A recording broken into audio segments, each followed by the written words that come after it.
More often than not, when a game tries to incorporate too many genres, it usually lacks execution in some areas. However, the most magical thing about Wizard with a Gun is how it throws elements from about 8 different genres into its cauldron, but still manages to feel unique with a very satisfying and addicting gameplay loop.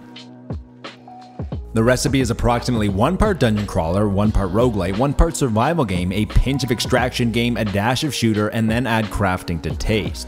There is just enough of each genre to please most people. At its core, Wizard with a Gun is an action-adventure game that has you exploring the shattered remains of the world for resources within the allotted 5 minutes and returning to the tower with the gears that you need to roll back time and save the world. The resources that you find will allow you to upgrade and craft better equipment to delve deeper into the shatter. Going farther and longer is risky as the game does feature roguelite elements. Reactivating the time wheel will change the layout of the lands, but it'll also start a timer that informs you when chaos will descend.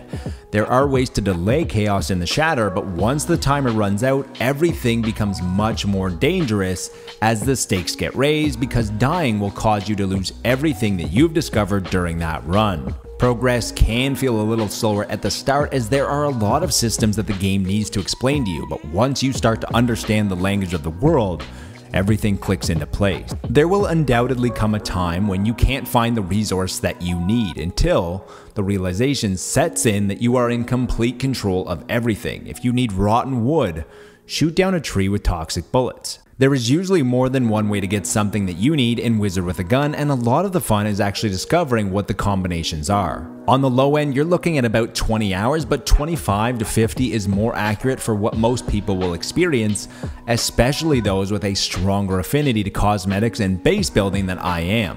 It's also easy to envision multiple plays as well because you can spec your character very differently. During my time, I tried to create a necromancer build to the best of my ability, but there are many different ways that you could spec your wizard with different weapons, spells, and equipment that will drastically change how you experience the world.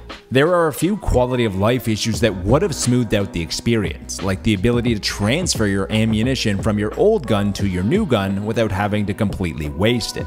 It also would have been great if the timer paused when you stop and talk to some of the friendly NPCs who you come across in the shatter. The other missed opportunity to further explain the storyline would have been to add in a few more animated cutscenes after each boss, like the one at the beginning of the game. Wizard with a Gun casts a strong spell by convincing you that venturing out into the shatter just once more is a good idea because the timer is only 5 minutes.